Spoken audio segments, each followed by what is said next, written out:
Nobody saw it coming. For most passengers, it was supposed to be a routine flight, just another travel day, a short domestic trip where the first-class seats were filled with business executives, politicians, and VIPs. But by the time boarding was complete, everyone at the gate would be talking about one thing, and one person would pay the price for it. That person wasn't JD Vance. The airport was bustling, the boarding area filled with a mix of travelers. Some were focused on their phones, others chatting quietly as they waited for their group to be called. The airline employees moved with calculated efficiency, scanning tickets, directing people down the jet bridge, maintaining the perfect balance between professionalism and indifference. And then he arrived. JD Vance, the sitting Vice President of the United States. Even without a large security detail, his presence commanded attention. He wasn't flanked by a team of intimidating bodyguards, just two discreet security agents standing a few steps behind, allowing him to move like any other passenger. He preferred it that way. No fanfare, no spectacle, just a man taking his seat on a flight like everyone else. But not everyone saw it that way. The second he approached the first-class boarding lane, a pair of sharp eyes locked onto him. Rebecca Lawson, the lead flight attendant for this flight. She was in her mid-30s, dressed in a crisp airline uniform, her blonde hair pulled into a tight bun. To most people, she looked like any other professional stewardess. But at this moment, she felt like something much more. She felt like she had power. This was her moment. She had watched people like JD Vance on television, seen their policies, listened to the liberal commentators who despised them. And now, she had one of them standing right in front of her. It was almost too perfect. JD Vance walked up to the boarding gate, his ticket in hand, his expression unreadable. He wasn't expecting trouble. Why would he? The other passengers recognized him instantly. Whispers spread. Some travelers nodded respectfully. Others quickly grabbed their phones, trying to discreetly snap a picture. But Rebecca, she saw an opportunity. Before JD could even reach the gate agent, she stepped forward. She planted herself directly in his path, squared her shoulders and raised her chin just slightly, the way someone does when they want to look important. Vance noticed. He tilted his head slightly, watching as she blocked his path. "Sir," Rebecca said, her voice loud enough for the people around to hear, "I'm sorry, but you won't be flying with us today." Silence. For a moment, the sounds of the airport seemed to fade away. The chatter, the beeping of boarding scanners, the rolling of carry-on luggage, it all stopped. Vance didn't react immediately. He studied her face, looking for a hint of an explanation. Something rational. There was nothing. His security team instantly tensed, but he raised a subtle hand, stopping them. This wasn't about security. This was a statement. His expression remained unreadable. He glanced at her name tag. "Rebecca," he said smoothly, "I believe there's a mistake. This is my flight." Rebecca's smile was thin, condescending. "There's no mistake," she said confidently. She lifted a clipboard dramatically, as if she were about to read some official legal notice. "You have been denied boarding." A few passengers gasped quietly. Vance remained still. He took in the moment, the way Rebecca stood with forced confidence, the way she subtly shifted her eyes toward the audience forming behind them.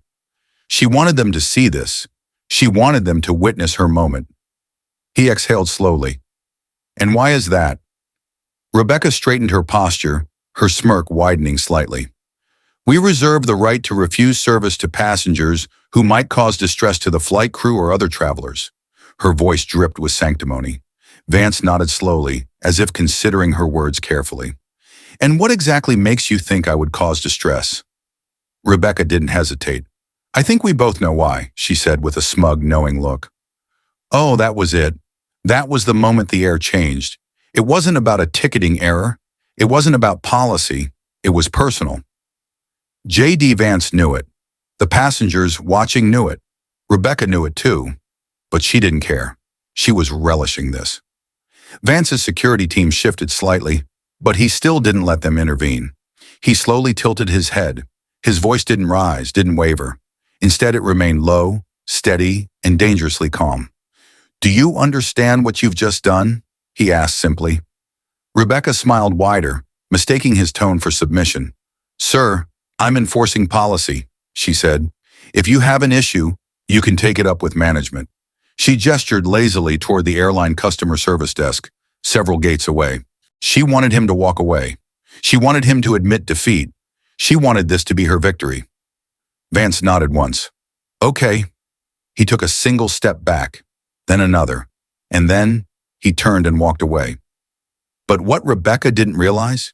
She had just made the worst mistake of her career, because within minutes, everything would fall apart. JD Vance walked toward the airline's customer service desk, his posture calm, deliberate. His security detail followed at a respectful distance, waiting for him to take the lead. He had faced worse situations in his life. This wasn't about power. It wasn't about entitlement. It was about principle, about exposing people like Rebecca Lawson, who thought they could wield authority like a personal weapon. The manager at the desk, a middle-aged man with tired eyes and a neatly pressed uniform, looked up as Vance approached. He recognized him instantly. His fingers hesitated over the keyboard before he straightened his posture, clearly aware that something was wrong. "Mr. Vance," he said cautiously, "is there an issue?" Vance's voice was even, polite. "Apparently, I've been denied boarding." He slid his ticket across the counter. "I'd like to know why." The manager frowned, tapping a few keys, his eyes scanning the screen. His brow furrowed and his expression darkened as he read through the internal notes. He exhaled sharply, shaking his head. "Sir, there's no record of a flight restriction. Your ticket is valid. Your clearance is fine. You should be on that plane." Vance nodded slightly as if he already knew the answer. "That's what I thought." The manager looked past him toward the gate, where Rebecca still stood, chatting with another flight attendant. The smugness in her expression hadn't faded. It was clear that this wasn't a mistake. It was intentional. The tension in the air grew. A few more passengers had gathered nearby, pretending to be busy but clearly listening in. Whispers spread through the crowd. The manager sighed, rubbing his temple before picking up his radio. "I need a supervisor at gate 14 immediately." Meanwhile, back at the gate, Rebecca was still basking in her moment of power. She had made her move, and JD Vance had walked away. To her, that was a victory. She leaned against the counter, making idle conversation with a fellow flight attendant, barely noticing that the murmurs around her were growing louder. But then, something shifted. A senior airline supervisor, a woman in her 50s with a no-nonsense demeanor, walked briskly toward the gate. Her expression was unreadable, but there was a sharpness in her eyes as she approached Rebecca. "I need to speak with you," she said curtly, pulling her aside. Rebecca straightened, the confidence still in her stance. "Of course. What's the problem?" The supervisor didn't waste time. "Did you personally deny boarding to Vice President Vance?" Rebecca lifted her chin. "Yes, I was enforcing airline policy." The supervisor's gaze hardened. "Really? Which policy exactly?" Rebecca hesitated. "That's what I thought," the supervisor said, her voice edged with irritation. "You just denied a government official, a ticketed passenger, access to a flight based on nothing but personal bias." Rebecca's face stiffened. "I was ensuring the comfort of the crew and passengers." The supervisor exhaled sharply, her patience wearing thin. "You don't get to make that decision based on who you like and don't like. That's not how this works. You've put the airline in a very bad position." Rebecca felt her stomach drop slightly. "I was following my instincts." "No, you were making a spectacle," the supervisor shot back. "And now you've created a security issue, a PR disaster, and..." She gestured toward the service desk where Vance stood. "A situation that is far beyond your pay grade." For the first time that evening, Rebecca felt a flicker of unease. At that moment, the airline manager's radio crackled. "Gate 14, we've got a situation. Security is requesting clarification on passenger denial." The supervisor lifted her radio. "Understood. Passenger denial was unauthorized. Clear him for immediate boarding." Rebecca's eyes widened. "What?" The supervisor didn't even look at her. "Mr. Vance has been reinstated on this flight. And as for you," she turned sharply, lowering her voice so only Rebecca could hear, "you're done here." Rebecca's breath caught in her throat. "You're firing me?" "You made that decision yourself the second you turned this into a personal power play," the supervisor said, her tone flat. "HR will be in touch." Rebecca could only stand there, frozen, as the reality sank in.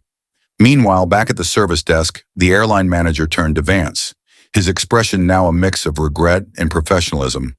"Sir, I apologize for the inconvenience. You are cleared to board immediately." Vance glanced toward the gate, where Rebecca now stood motionless, her earlier confidence completely gone. He didn't smirk, didn't gloat. He simply nodded, picked up his ticket, and turned toward the jet bridge. Passengers nearby stepped aside as he passed. Some whispered among themselves. Others gave him small nods of respect. The moment had shifted. The flight attendant, who had tried to make a statement, had instead become the statement. Vance boarded the plane without another word. As he took his seat in first class, he leaned back, fastening his seatbelt. One of the senior attendants approached him carefully. "Can I get you anything, Mr. Vice President?" Vance shook his head, offering a polite smile. "No, thank you. I think I'll just enjoy the flight." Outside at the gate, Rebecca Lawson stood alone, staring at the empty jet bridge as the door closed. Her career had ended in a matter of minutes. And JD Vance? He was already gone. Don't forget to like and subscribe for more stories that inspire and challenge us to grow. What would you have done if you were in his shoes? Let us know in the comments below.